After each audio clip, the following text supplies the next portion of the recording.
देखिए 10 नंबर प्रश्न पर ध्यान दीजिए। आगे है, कहता है ख्याति का लेखांकन व्यवहार।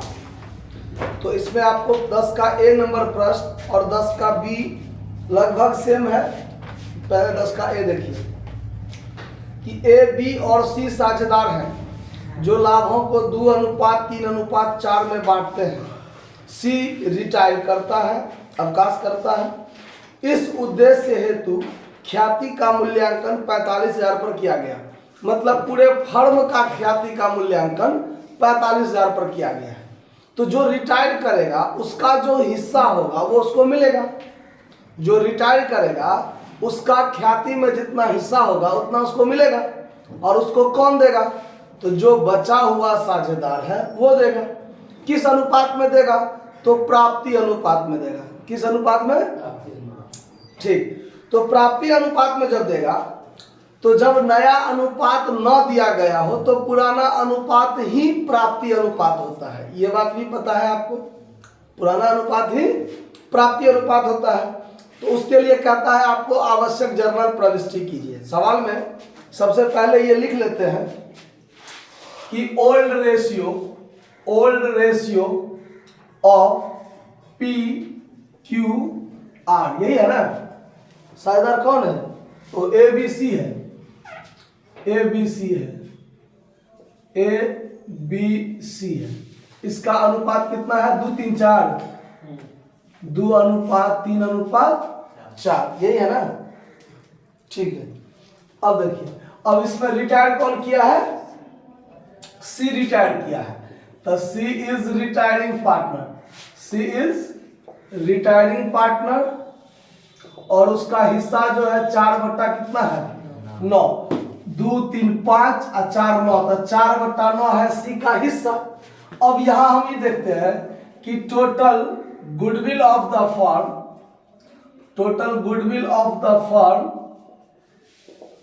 45,000 दिया हुआ है।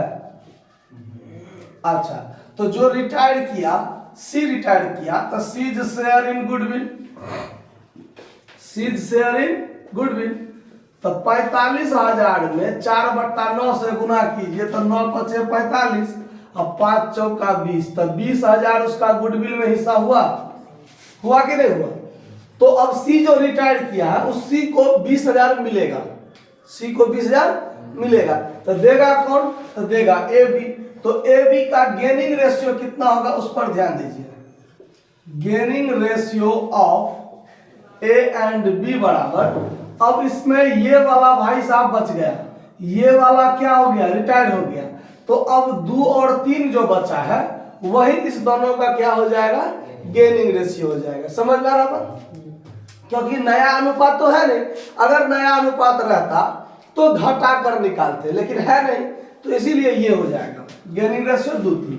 अब ए का हिस्सा, तो एज शेयर हो जाएगा 20,000 गुने 2/5 और बीज शेयर हो जाएगा 20,000 गुने 3/5। ठीक है।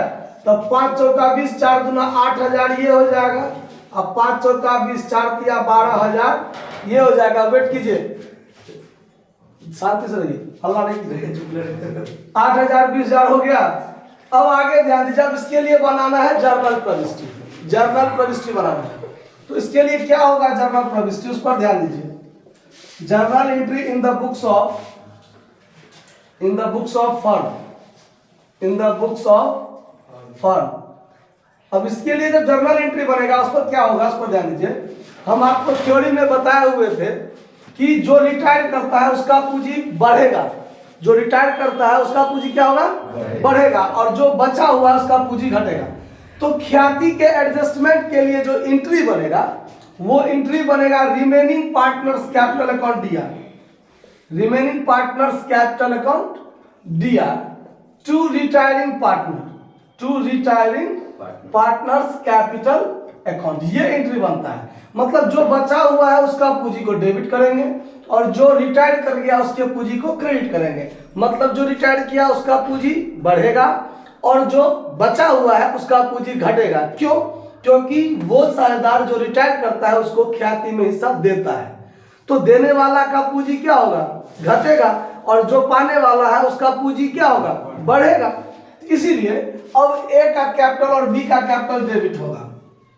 As capital account DR, B's capital account DR, और to C's capital account, to C's capital account. कितना कितना, तो ए दे रहा है 8,000, बी दे रहा है 12,000, तो सी को कितना मिल रहा है 20,000, उसका हिस्सा उसको मिल गया ना। नरेशन हो जाएगा being amount of goodwill, amount of goodwill adjusted bye partners capital account, partners capital account in their gaining ratio, in their gaining ratio. समझ में आया क्या बात? कोई दिक्कत समझने में नहीं हुआ होगा, नोट कर लीजिए।